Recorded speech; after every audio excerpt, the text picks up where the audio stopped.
Ini kelompok 2 yang akan mempresentasikan tentang uji non parametrik atau Kruskal Wallis test. Untuk kelompok silakan.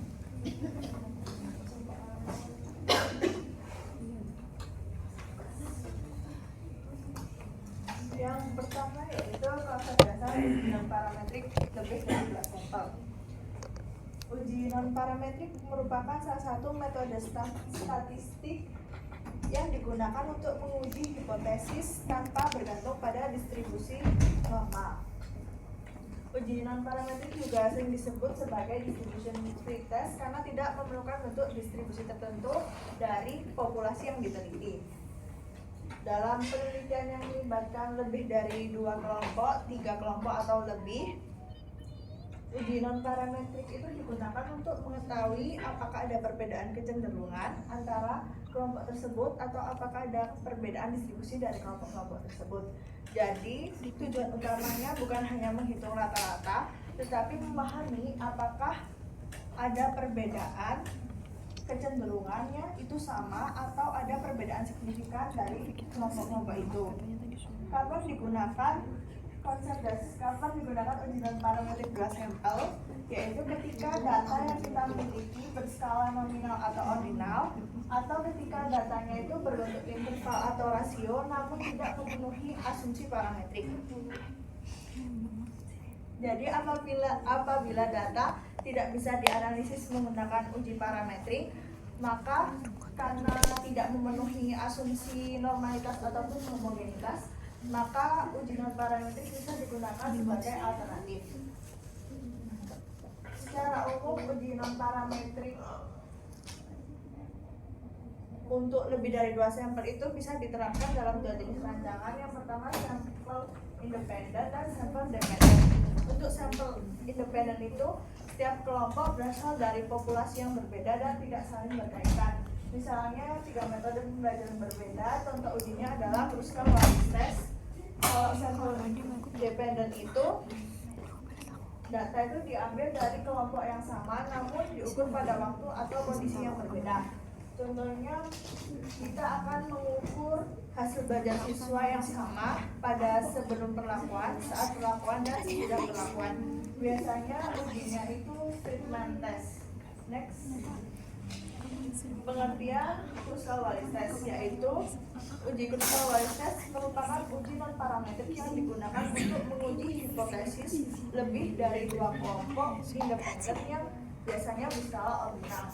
Tujuannya adalah untuk mengetahui apakah terdapat perbedaan signifikan antara 3 atau lebih kelompok data tanpa bergantung pada asumsi distribusi normal. Uji ini sering digunakan sebagai alternatif dari ANOVA satu arah ketika data tidak memenuhi asumsi normalitas maupun homogenitas varians. Untuk rumus uji Kruskal Wallis sebagai berikut. H sama dengan 12 dibagi N, yaitu jumlah observasi dikalikan N, jumlah observasi ditambah 1, lalu dikalikan dengan jumlah atau sigma.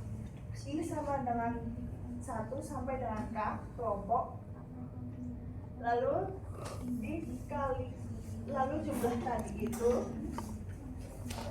jumlah tadi itu dari hasil pembagian jumlah ranking kelompok ke I dikuadratkan dibagi dengan ukuran sampel kelompok ke I dan dikurangi dengan 3 dikalikan jumlah observasi ditambah 1.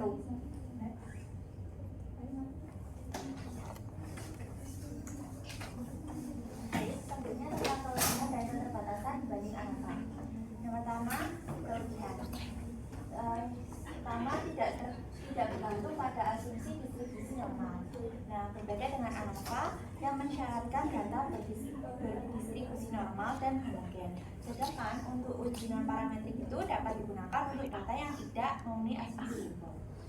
Yang kedua, cocok untuk data ordinal maupun nominal. Nah, ANOVA kan hanya dapat digunakan pada data interval ataupun rasio. Sedangkan uji non parametrik fleksibel untuk data kategori, ranking, maupun data yang tidak berdistribusi normal. Ketiga, dapat digunakan pada ukuran sampel kecil. ANOVA biasanya membutuhkan ukuran sampel yang lebih besar. agar hasilnya valid. Sementara uji non parametrik tetap dapat digunakan pada sampel kecil. Yang keempat, lebih tahan terhadap outlier dan data ekstrim. Karena uji non parametrik itu sering menggunakan peringkat ataupun ranking daripada nilai asli, hasilnya lebih robust atau lebih kuat terhadap data yang ekstrim. Selanjutnya ada keterbatasan. Yang pertama ada daya uji lebih rendah dibandingkan ANOVA. Jika data memenuhi asumsi parametrik, ANOVA lebih kuat dalam mendeteksi perbedaan antar kelompok. Sedangkan uji non parametrik cenderung kurang sensitif, sehingga kemungkinan gagal menemukan perbedaan nyata lebih besar. Yang kedua, informasi kuantitatif yang hilang. Penggunaan ranking ataupun frekuensi dapat mengabaikan informasi kuantitatif yang lebih detail pada interval ataupun rasio. Yang ketiga, interpretasi hasil lebih terbatas. ANOVA memungkinkan analisis lebih lanjut seperti uji post-hoc, sedangkan untuk uji non parametrik seringkali hanya menunjukkan ada ataupun tidaknya perbedaan tanpa detail seberapa besar perbedaan tersebut. Dan yang terakhir, kurang efisien pada data besar. Pada data dengan ukuran besar dan memenuhi asumsi parametrik, ANOVA lebih efisien dan memberikan hasil yang lebih akurat dibanding uji non parametrik.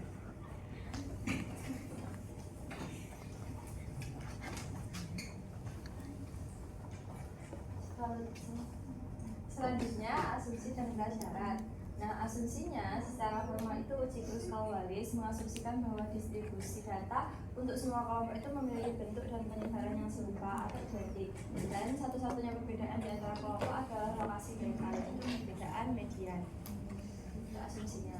Nah, prasyarat untuk melakukan uji Kruskal-Wallis itu yang pertama ada 3 kelompok atau lebih yang independen. Uji ini itu hanya dapat dilakukan jika ada 3 perbandingan atau lebih populasi atau kelompok yang tidak berpasangan atau independen. Nah, kalau hanya ada 2 kelompok itu tuh bisa menggunakan uji Menu. Jadi prasyaratnya setelah uji asumsi normalitas, kalau tidak normal itu tiga-tiganya harus tidak normal. Kalau misal dari 3 kelompok itu tadi ada 1 yang normal, itu bisa pakai yang uji Menu aja. Intinya tiga-tiganya harus tidak normal biar bisa masuk prasyaratnya. Lalu yang kedua, skala pengukurannya. Nah, variabel independen ini harus kategorikal dan variabel independennya atau hasil ukurnya itu harus minimal berskala ordinal atau data peringkat atau data numerik yang tidak normal. Jadi hasilnya itu hasil uji asumsinya itu tidak normal. Lalu yang ketiga, dari pengamatan independen tidak ada hubungan antara pengamatan di satu kelompok dengan kelompok lainnya, atau tidak ada individu yang berulang di kelompok berbeda. Jadinya intinya maksudnya itu di kelompok A, B, C, misalnya di kelompok A, B, C itu tidak boleh sama, isinya tidak boleh sama atau tidak boleh berulang gitu.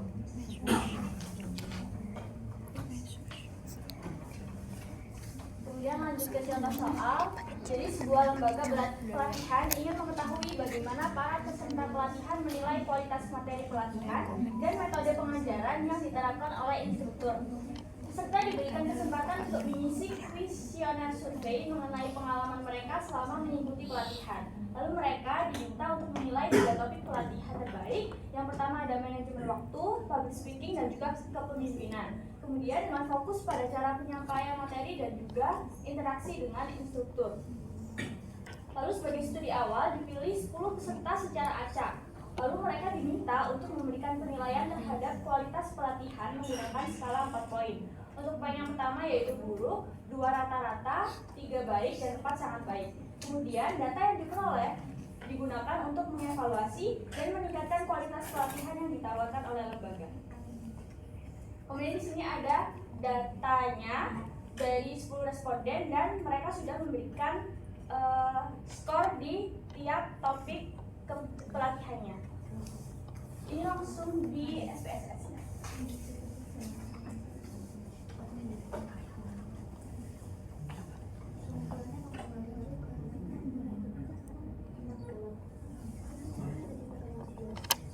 pertama kita taruh datanya di Excel dulu, kemudian untuk input data ke SPSS-nya kita ubah.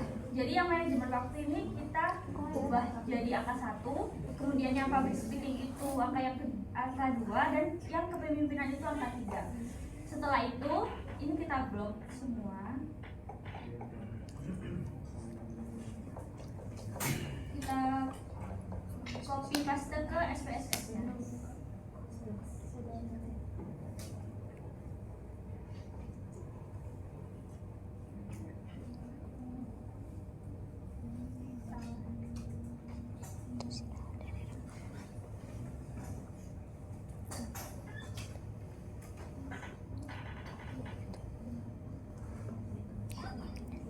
Kemudian kita klik yang variabel view.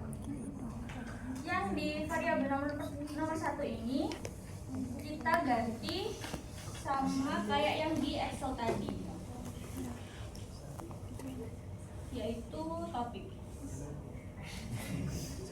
Lalu yang di variabel kedua ini kita ganti poin.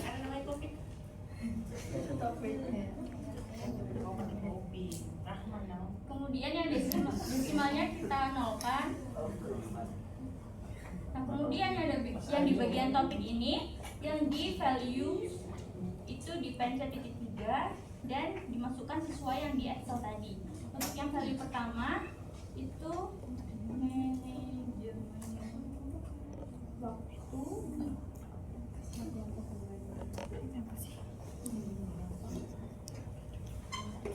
Lalu yang value kedua ada public speaking.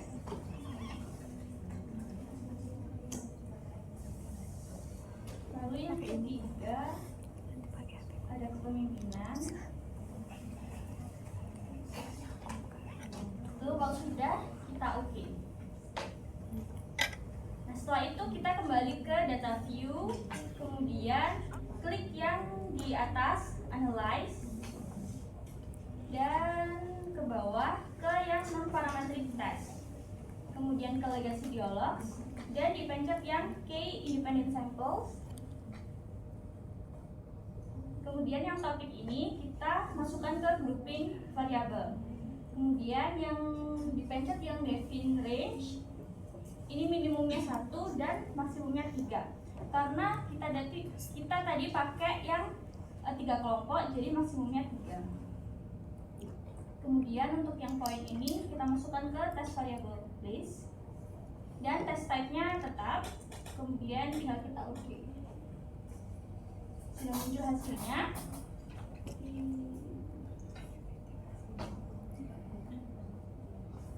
Sebelum ke menganalisis hasilnya, ini ada kriteria untuk pengujian uji Kruskal-Wallisnya. Jika nilai asymptotic atau p-value ini kurang dari 0,05, maka berkesimpulan terdapat perbedaan yang mencolok dari cara penyampaian materi dan interaksi dengan instruktur, atau bisa dikatakan H0 ditolak. Kemudian jika nilai asymptotic atau p-value ini lebih dari 0,05, maka berkesimpulan tidak terdapat perbedaan yang mencolok dari cara penyampaian materi dan juga interaksi dengan instruktur, yang artinya H0-nya diterima. Nah, kemudian untuk hasilnya tadi sudah ada di sini. Berdasarkan uji ini dapat diketahui di bagian sini bahwa yang manajemen waktu dan public speaking itu rata-rata respon adalah 15,30. Nah, sedangkan yang kepemimpinan itu 15,90. Nah, secara deskriptif, topik kepelatihan kepemimpinan ini menunjukkan kecenderungan nilai tertinggi dengan fokus pada cara penyampaian materi dan interaksi dengan instruktur yang lebih baik dibanding topik kepelatihan lainnya.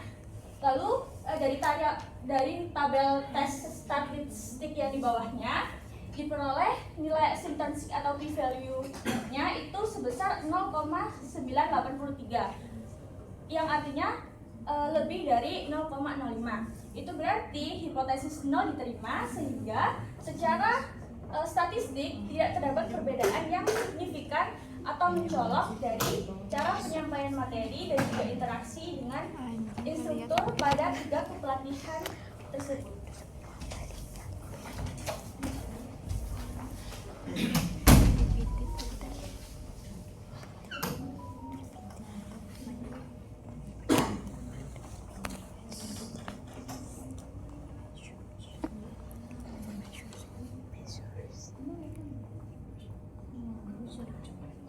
selanjutnya kami buka sesi berikutnya untuk ya mau bertanya mengangkat tangan dan menyebutkan nama.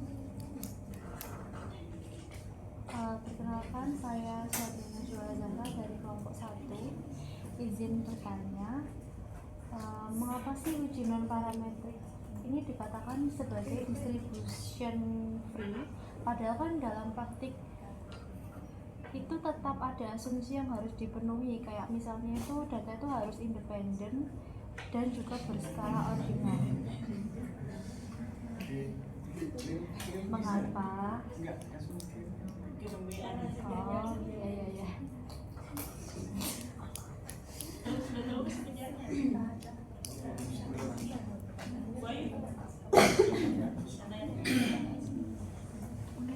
Intinya,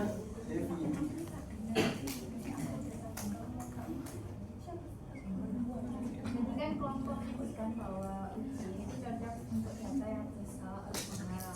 Nah, kenapa skala ordinal itu dianggap sesuai dan apakah bisa juga digunakan untuk data interval atau yang modern?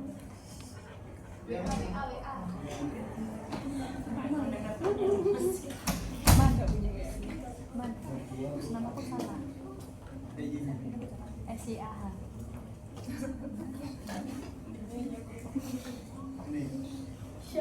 A sampai A. Oke. Gimana ya? Ibadah karena kirim.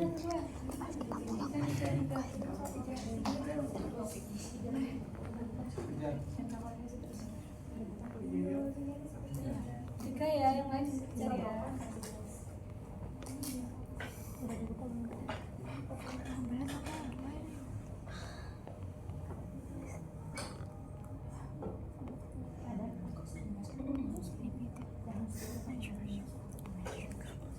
Ada lagi? Cukup ya?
Kelompok sambil dicari ya?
dari Sabrina.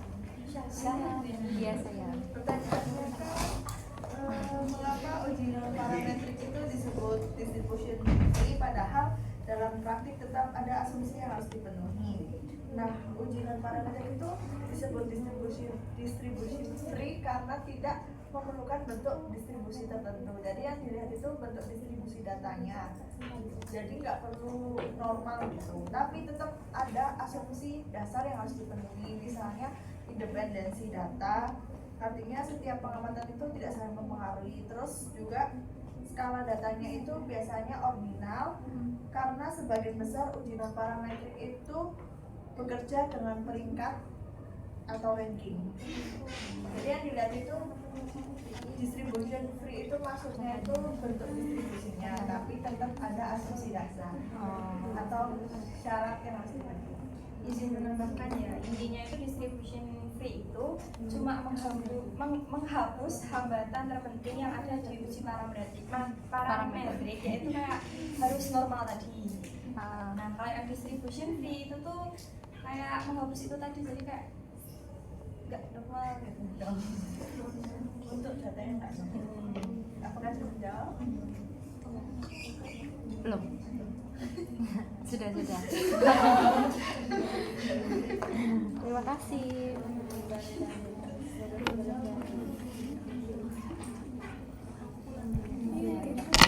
Baik, izin menjawab pertanyaannya Sabrina.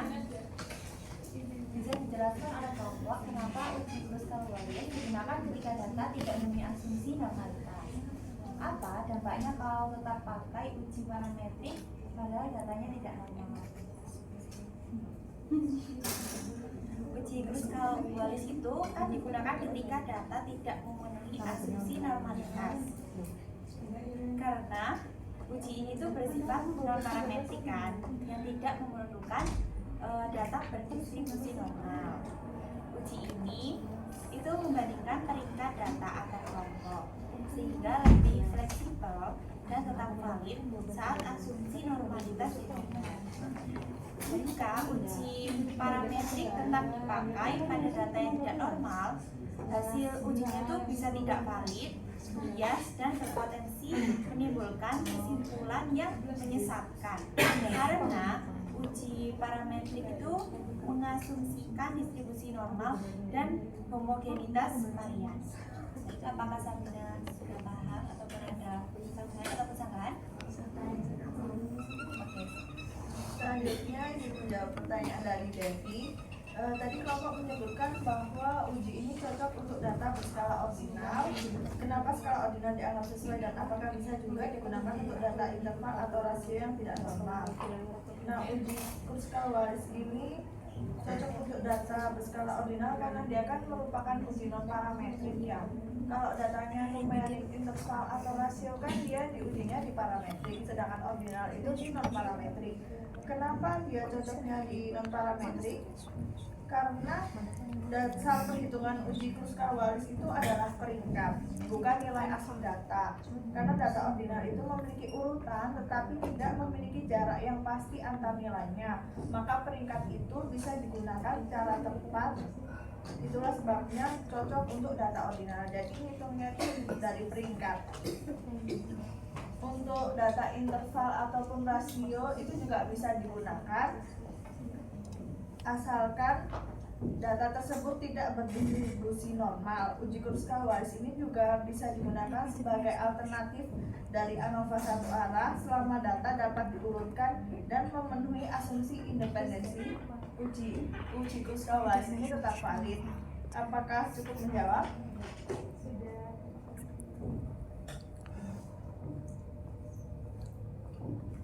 Berhubung semua pertanyaan sudah dijawab, kami sebagai moderator